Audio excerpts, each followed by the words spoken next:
देखना।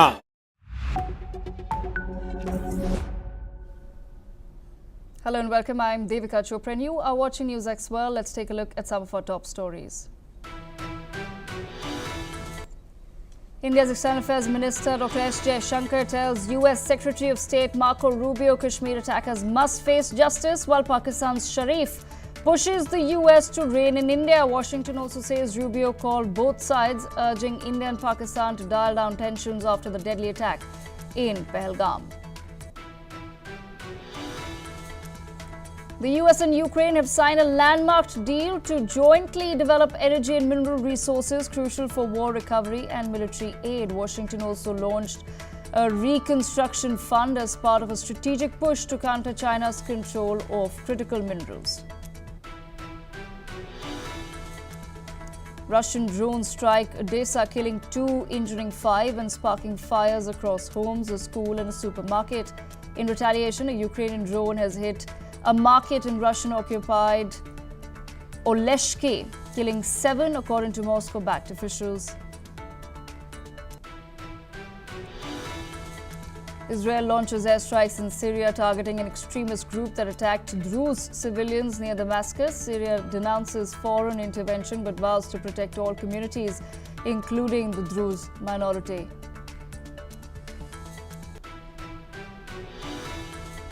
The Trump administration has quietly approached China for talks after imposing a 145% tariff. Chinese state media claims Washington is reportedly using multiple channels to open dialogue on the growing trade fallout. Voters in England head to polls today to elect mayors, councillors and a new MP in a high-stakes local vote. Reform UK is expected to gain ground, dealing a potential blow to both Labour and Conservatives.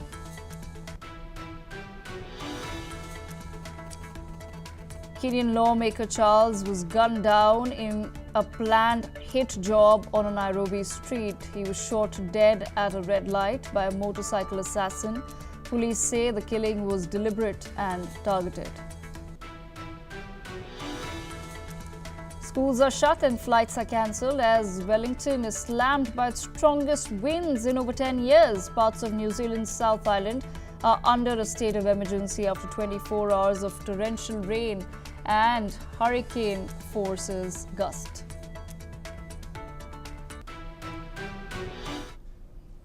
Our top focus: in a major boost to the Pahalgam terror probe, NIA Chief Sadanand Date has visited the Baisaran Valley with a team to inspect the location of the massacre that left 26 Indian tourists dead. The agency's probe has revealed that terrorists had earlier recce'd 3 other tourist spots, including the Aru Valley, an amusement park, and the Betab Valley before selecting Baisaran as their target. As diplomatic efforts gain momentum, US Secretary of State Marco Rubio has called on Indian and Pakistani leaders to de-escalate. Rubio condemned the attack in his conversation with India's Foreign Minister Dr. S. Jaishankar, who said the culprits must face justice. Pakistan's Prime Minister, meanwhile, in his call with Marco Rubio, accused India of provocative behavior and slammed its move to suspend the Indus Water Treaty, calling it an attempt to weaponize water. In a big shake-up in Pakistan, ISI Chief Lieutenant General Mohammad Asim Malik has been named National Security Advisor. This is the first time a serving spy chief is now holding both positions. This move comes as India-Pakistan tensions escalate on the ground. Ceasefire violations continue for the 7th straight night, with Pakistani firing across the LOC in Kupwara, Uri and Akhnur sectors. The Indian Army is said to have responded appropriately to this provocation. Additionally, in a tit-for-tat move, India has now closed its airspace to all Pakistani carriers following Islamabad's earlier ban on Indian flights. Tensions remain high, with Pakistan's Deputy Prime Minister warning of a strong response to any escalation.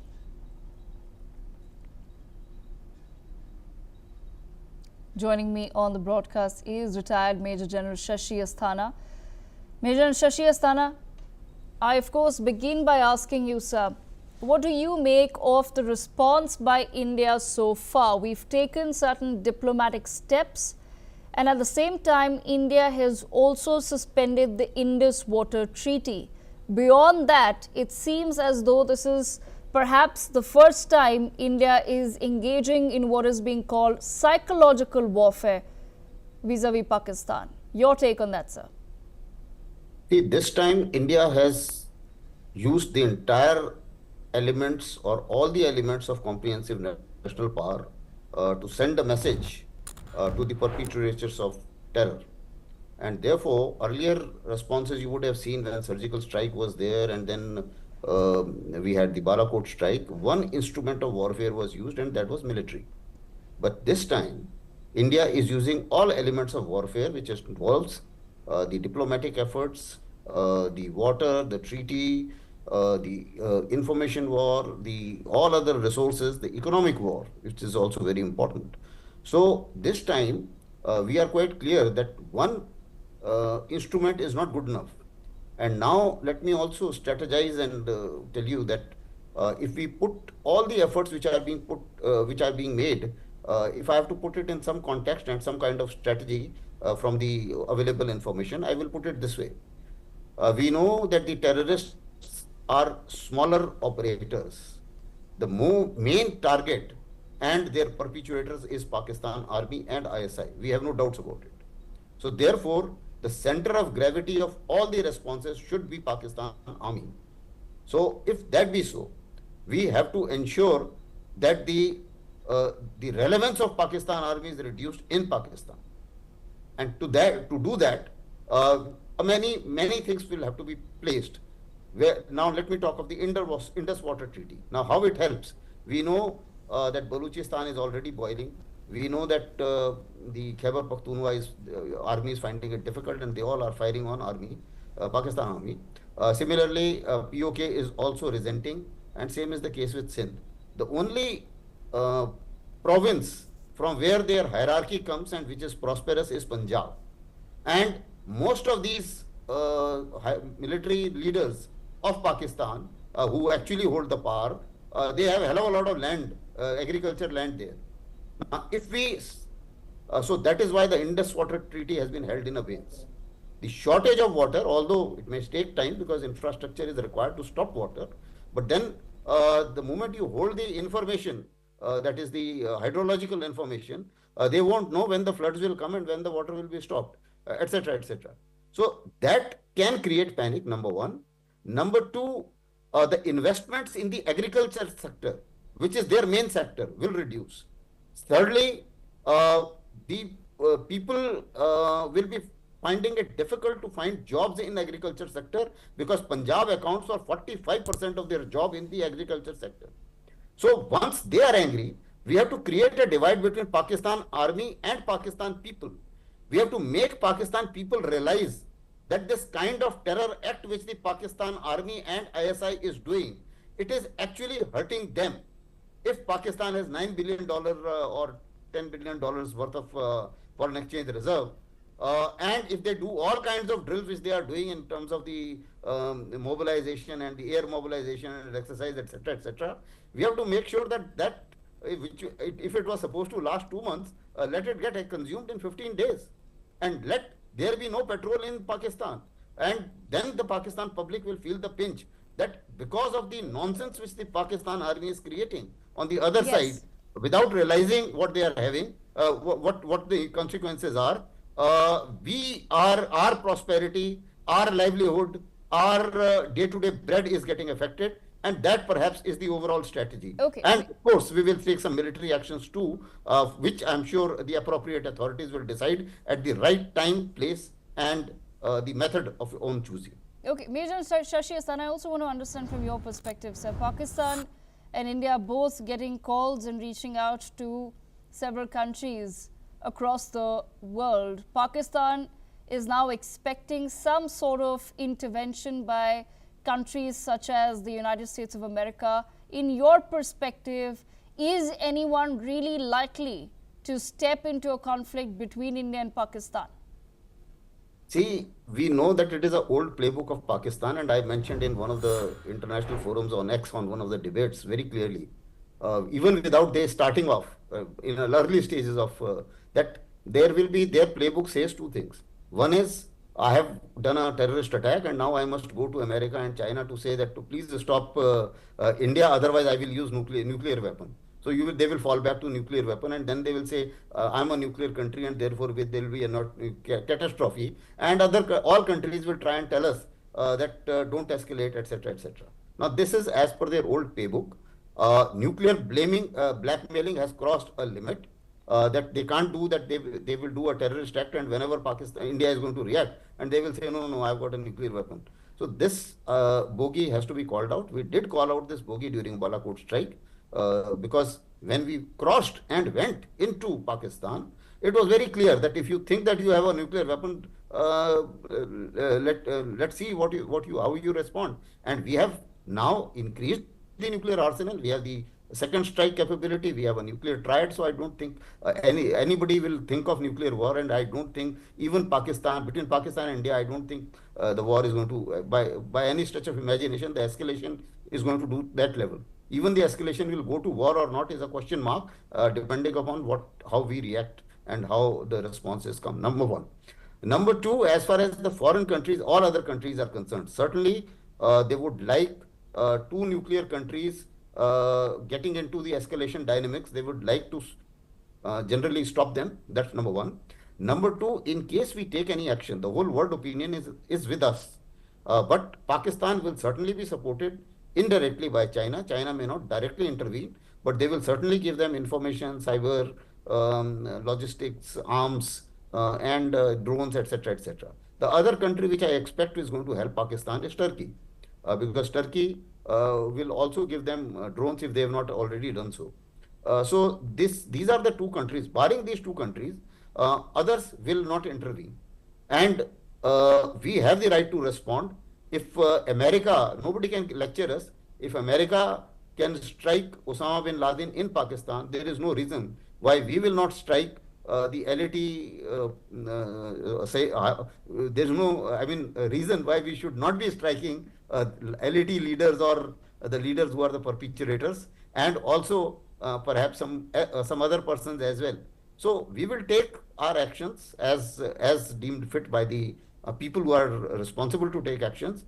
But yes, in our calculations, we will have to cater for indirect help from China and also from Turkey.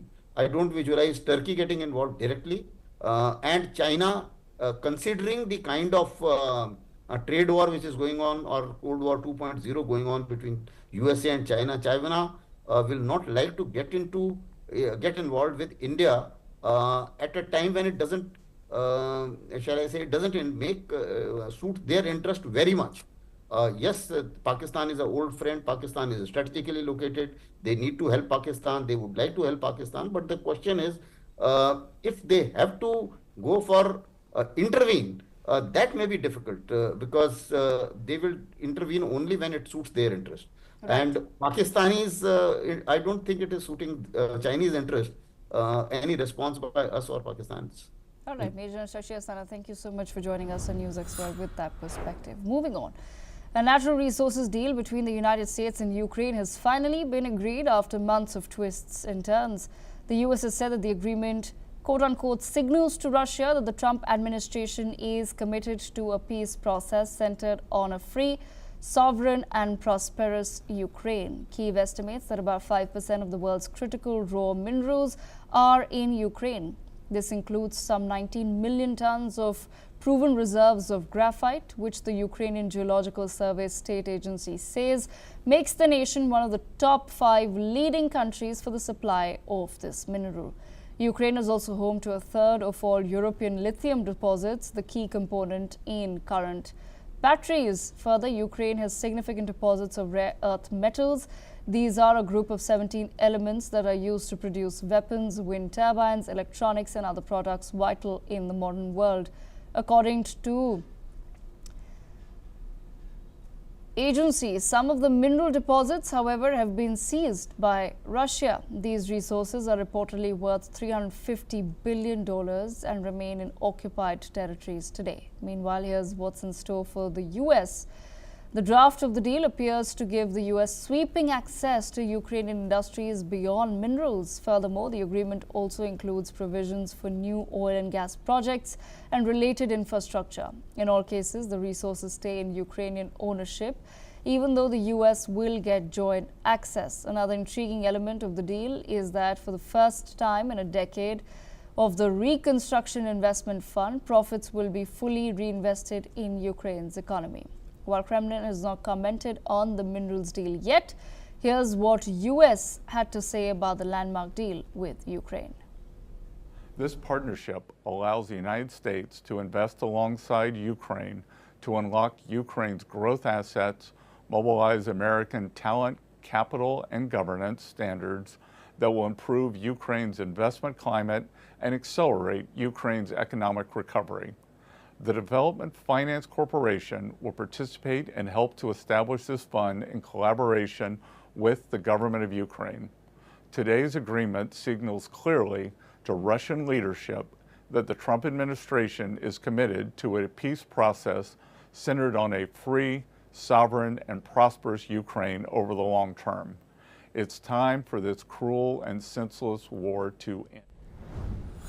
All right, so there you've heard it. Ross Feingold, political risk analyst, joining me on the broadcast. Mr. Feingold, thank you for joining us on NewsX World. I, of course, want to begin by asking you, the U.S. is claiming that the minerals deal is a signal to Russia that the Trump administration wants a free and prosperous Ukraine. How exactly is the United States of America giving this twist to the minerals deal? There's been some doubt over President Trump's views on the long-term future of Ukraine, but I think the statements made by American officials in the past few hours when the deal was signed indicates that the U.S. policy actually is that Ukraine should remain a sovereign, prosperous, and free country. So that's a signal to Russia that the United States does have certain views on the long-term status of Ukraine, and it's certainly not giving into the Russian view. It's clear President Vladimir Putin just wants Ukraine to go away. If it was up to Putin, he would swallow up the entirety of Ukraine. But it's clear now that the Trump administration disagrees with that, and they're going to provide some levels of support. It remains to be seen what levels of military support the Trump administration is still willing to provide to Ukraine, but at least the United States and Ukraine are binding together in a closer economic partnership. Mr. Feingold, at the same time, the fact that Volodymyr Zelensky has managed to crack this deal with the United States of America, what does this really indicate about his future as the leader of Ukraine? That's really an excellent question, because they haven't had the scheduled presidential election due to martial law being imposed in Ukraine, and under their laws and constitution, they cannot hold a presidential election. So when and if they finally hold a presidential election, we simply don't know whether or not Zelensky will run again for another term. So politically, there's a lot of questions surrounding Ukraine. I mean, one could even say that the United States doesn't know who the long-term partner is for leadership of Ukraine. The only thing we know at the moment is as long as Ukraine is in a state of martial law, they won't have an election, which basically means that at least for the next nearly 4 years, the Trump administration really should prepare to work with Zelensky as Ukraine's president.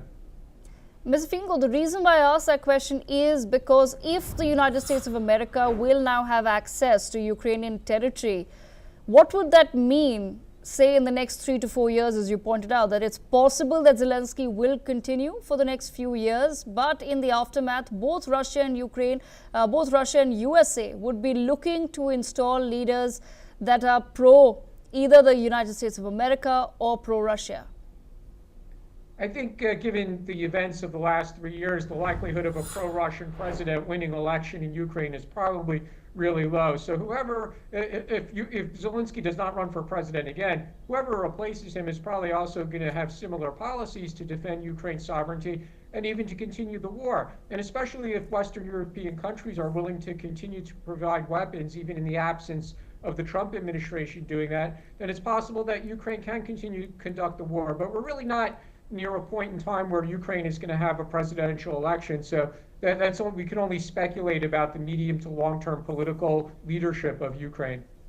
Interesting. Mr. Fingal, thank you so much for joining us on NewsX World with that insight. We move on to our next story. According to Odessa's regional governor, Russia has attacked Ukraine today with a drone strike in Odessa, killing 2 and injuring 15 others. The attack caused widespread fires and severe damage to infrastructure, homes and public facilities. Ukrainian emergency services are working to extinguish the fires and clear the debris. Ukrainian President Volodymyr Zelensky urged more pressure on Russia after the Odessa drone strike. He said stronger sanctions could force Moscow to negotiate and help end the war. In response to this, a Russian-installed official, Vladimir Saldo, has accused Ukraine of killing 7 civilians in a drone strike on a market in Oleshki, Kherson region. Over 17 others were injured. Meanwhile, the Kremlin has responded to ongoing peace efforts. Kremlin spokesperson Dmitry Peskov says President Vladimir Putin is open to peace talks. However, he cautioned against rushing a deal and emphasized the need for a gradual approach. He remains committed to diplomatic negotiations but insists on progress being achieved step by step. In another development, Putin confirmed that a small number of Ukrainian troops remain trapped in Russia's Kursk region. While Russia claims full control, Ukraine denies this, saying some areas are still under its defense.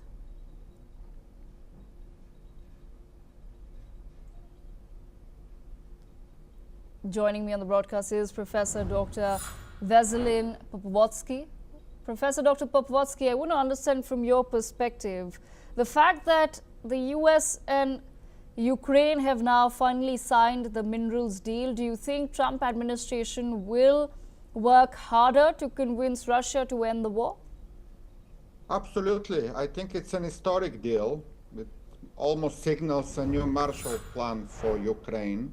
It's a long-term deal, and they will invest. It's a global infrastructure and reconstruction investment for many years. It's not only US, but also the global community will invest in that deal, which basically says that United States have material interest in Ukraine. Interestingly, the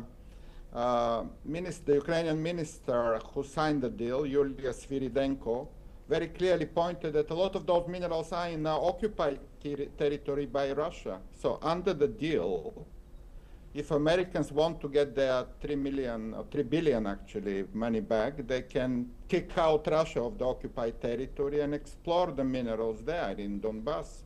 Very interesting development, which also says that no entity, state or person who financed the Russian war machine can benefit from the deal. So it's very much what Ukraine wants, a long-term commitment, including security guarantee, because no investor will go to Ukraine without security guarantee.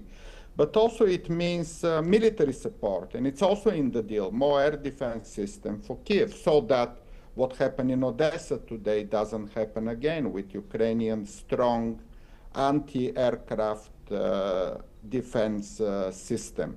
So I think it's a very good news for Ukraine and absolutely bad news for Russia, which has nothing more to do. It's really, see, those hits on Odessa effectively mean that Russia has very little last desperate chances to gain. They didn't gain anything. By the way, Kursk is a Russian territory. So liberating Kursk after 10 months of fighting, after losing tens of thousands of soldiers, including North Korean soldiers. That's another mystery. Why does Russia recruit North Koreans? Maybe they don't have any more Russians to fight. Of course, they lost 1 million dead and injured Russian soldiers already, and all they have left with is to import North Korean soldiers to fight. So it's really nothing to expect anymore for Putin. And he's really in the corner with this deal between Ukraine and US, but also with totally losing the battlefield in Ukraine. It's a big myth that Russia is winning the battlefield. I don't know who is talking this. They didn't get Pokrovsk, a small town in Donbass, for almost a year. They are trying to gain one little town in Donbass called Pokrovsk, and they couldn't do that. Absolutely. Dr. Pavorsky, thank you so much for joining us on NewsX World with that perspective. Viewers, that's all that we have time for. We will continue to bring more news and updates from around the world. Stay tuned.